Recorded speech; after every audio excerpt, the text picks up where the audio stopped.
Depois de ter a candidatura oficializada pelo PSD em São Paulo, numa convenção realizada hoje, Ronaldo Caiado, ex-governador de Goiás, vai conceder a sua primeira entrevista ao vivo à CNN Brasil. Candidato, boa tarde, mais uma vez, bem-vindo à CNN Brasil.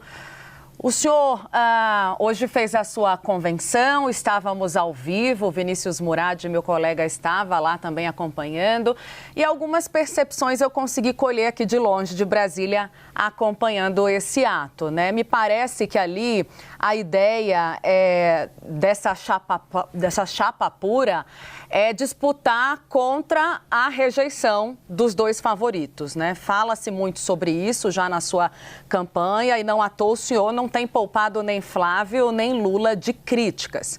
Agora, algumas ausências foram sentidas de governadores do PSD, nomes fortes como Eduardo Paes, a Raquel Lira. Então fica a dúvida de como o senhor vai conseguir convencer o eleitor que a candidatura ela é para valer, mesmo o partido tendo liberado os seus diretórios estaduais para escolher qualquer candidato à presidência.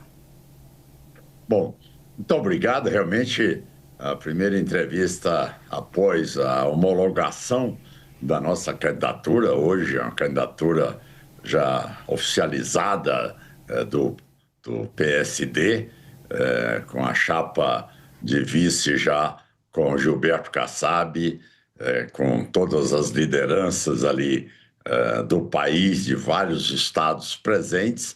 E em relação a esse fato específico, isso aí já estava prefixado desde o começo da nossa campanha. Isso aí não é nenhuma novidade, certo? Isso aí nós já sabíamos que em estados onde realmente o PSD marcharia com outro candidato, nós temos o nosso palanque, tá certo? Montado e com capacidade real de realmente produzir resultados políticos capazes de nos levar ao segundo turno. Mas o que é mais interessante, Tainá, e também eu cumprimentar o Vinícius Murad, é a realidade da nossa campanha. É uma campanha que ela mostra musculatura política. É uma campanha que mostra que realmente é uma candidatura para valer. É uma candidatura que o cidadão brasileiro não tem surpresinhas com ela. É uma campanha que não tem nada que nos desabone. E no momento que você vai discutir uma campanha eleitoral para a presidência da República, nós temos que saber qual é o conteúdo de cada proposta de cada candidato. Acho que aí é o ponto que vai ser a coluna da campanha eleitoral, né? Porque o voto para presidente, Tainá, ele é um voto muito pessoal. A pessoa vai avaliar, olha, esse presidente aí, ele vai tomar conta amanhã da minha família. Esse aí é a pessoa que realmente vai dizer, olha, você vai poder ir para o ponto de ônibus sem ser assaltada. Você vai poder amanhã levar seu filho para o colégio, que não vai ser sequestrado pelo narcotráfico e drogado. Esse cidadão amanhã vai dizer, olha, isso aí, eu sei que as mulheres amanhã vão acreditar que o combate ao feminicídio vai ser o mais duro já visto no Brasil. Esse candidato que está aí, ele não está fazendo discurso, ele já mostrou tudo isso na educação, na segurança, nos programas sociais, na saúde, no estado de Goiás. Então não é aquele achismo e não é promessas infundadas. Então, este é o fato. Se em algum estado, realmente, o PSD não nos apoia, nós teremos também palanque nesses estados. Não terá em um estado que não tenhamos palanque e também no Distrito Federal. Então, isso aí, eu posso te dizer que hoje não existe nenhuma candidatura mais consolidada do que a nossa hoje. Em segundo lugar, tá certo? Já com o sentimento que a população está vendo, que o único candidato que bate o Lula é exatamente a nossa candidatura no segundo turno. Então, o eleitor consciente, o único que chega lá e realmente ganha a eleição no segundo turno é o Caiado. Então, essa é a tendência de voto neste momento. Deixa eu puxar daí, que eu ia chegar nesse ponto, governador, porque o senhor, né, recebeu essa boa notícia, tem uns 5 dias da Real Time Big Data, trazendo que nessa simulação do segundo turno, o senhor aparece com 44%, né, empate técnico com Lula com 43%. Me parece que deu um fôlego a mais. A gente percebe uma mudança de tom no seu discurso, principalmente quando se direciona a Flávio Bolsonaro, candidato também do campo da direita, que vem em contrapartida caindo nas últimas pesquisas. O senhor já está em campanha pelo voto útil? Olha, realmente a queda do candidato Flávio Bolsonaro é em decorrência das denúncias que sobre ele recaem e que realmente ele não tem dado uma resposta convincente. Então, o fator que o levou a esta perda hoje de apoiamento foi em decorrência daquilo que ele mesmo sabia, ou seja, ninguém está criando nenhuma denúncia. O que está se discutindo é se ele realmente teria condições de chegar ao segundo turno.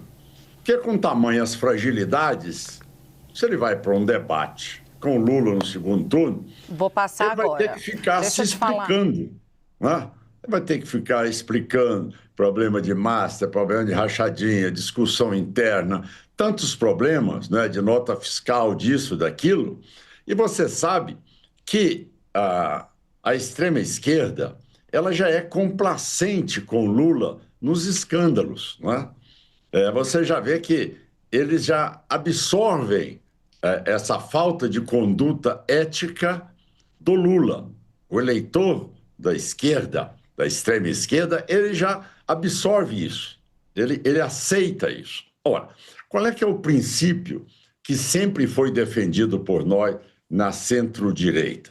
Da pessoa ter um passado que o credencia, a independência moral, a coragem pessoal para poder insurgir contra tudo isso. Olha, como é que nós vamos, com um candidato fragilizado, ter como ganhar o debate no segundo turno?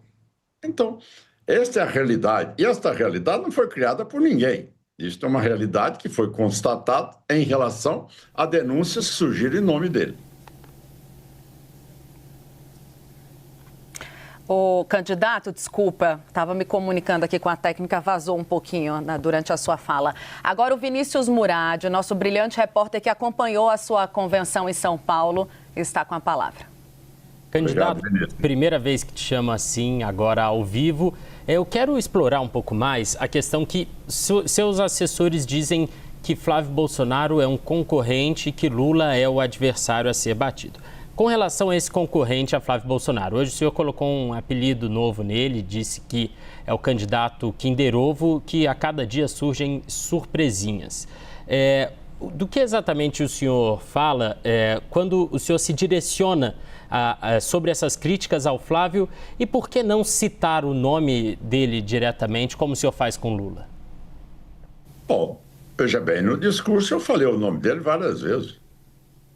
Realmente, se realmente você não está lembrando neste momento, mas por várias vezes disse, olha, se você levar o Flávio para o segundo turno, você está entregando o jogo para o PT. Você está reelegendo o PT de novo. Isso eu disse várias vezes.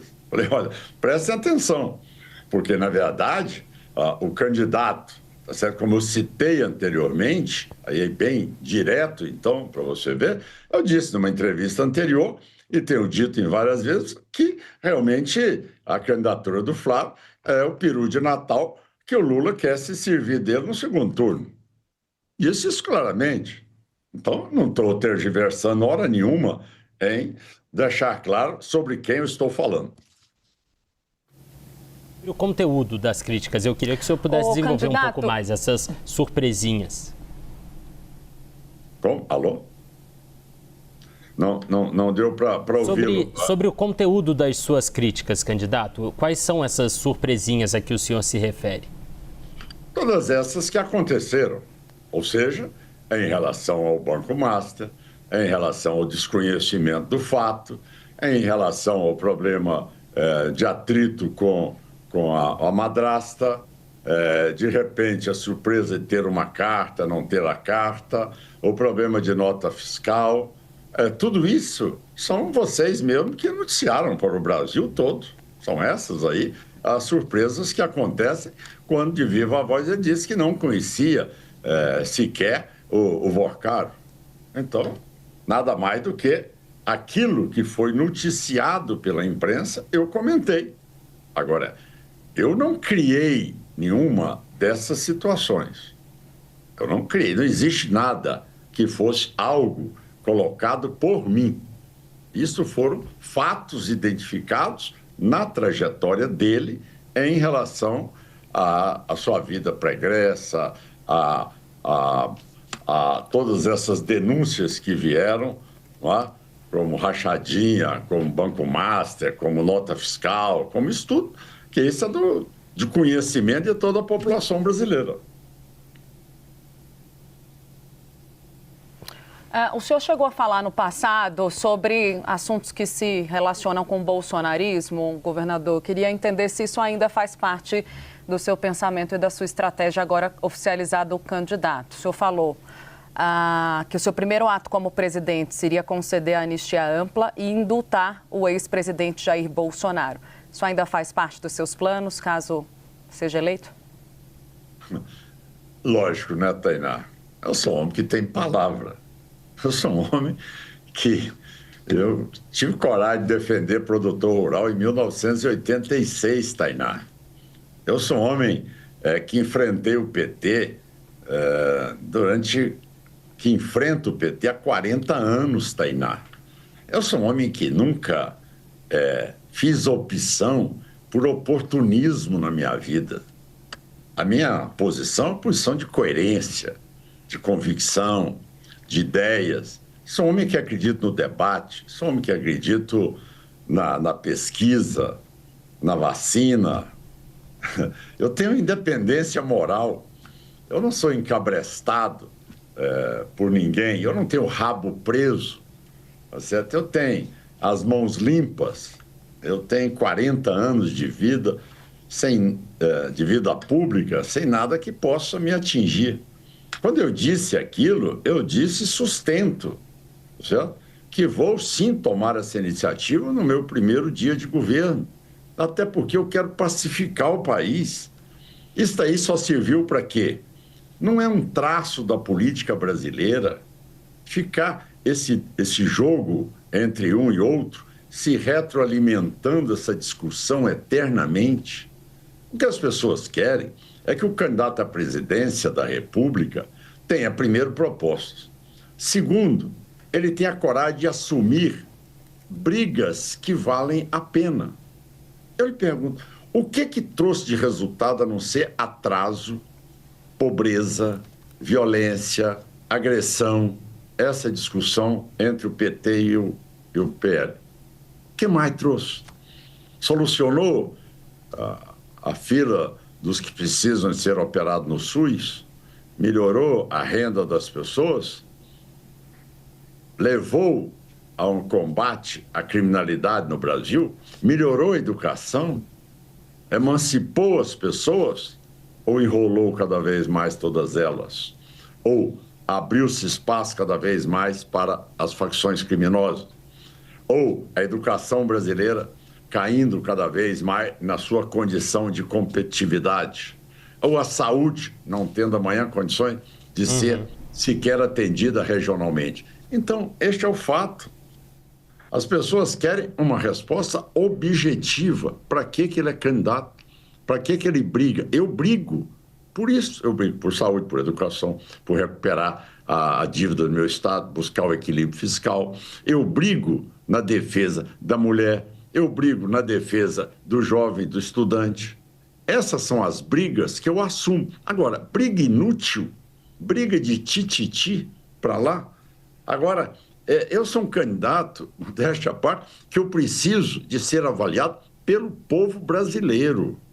Eu não preciso de muleta de nenhum outro país de fora.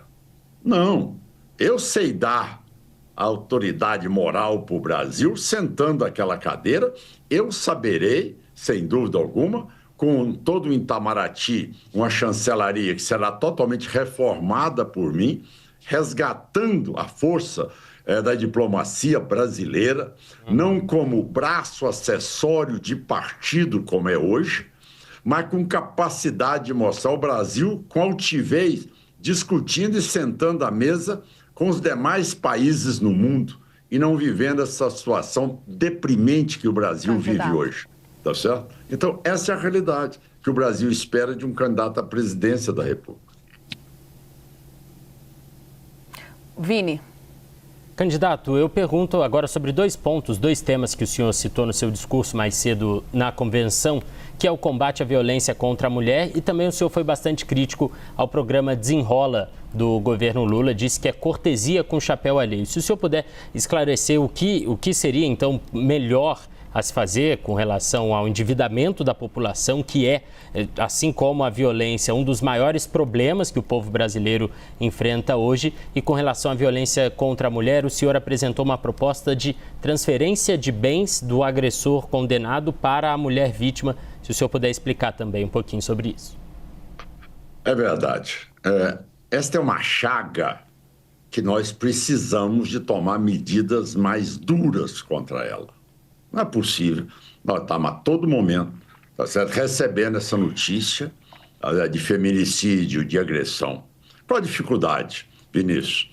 É que, infelizmente, 70% dessas maldades, barbáries e até assassinatos ocorrem dentro da própria casa.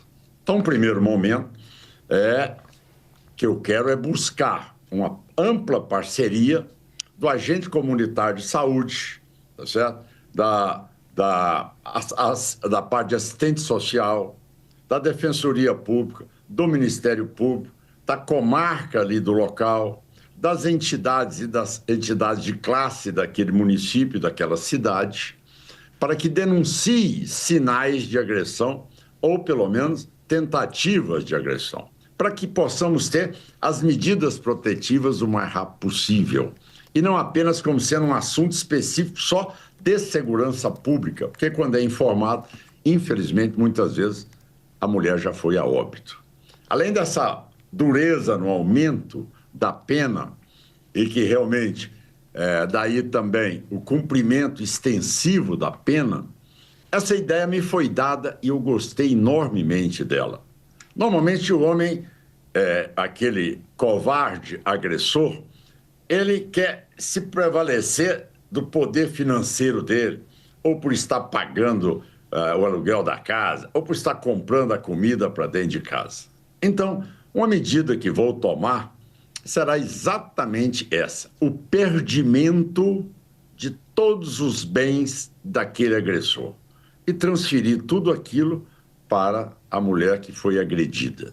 Se foi vítima de feminicídio, para os filhos e de quem vai tomar conta da criação dos filhos. Isso é uma medida que tenho que lhe dizer que incluí também no meu projeto de lei.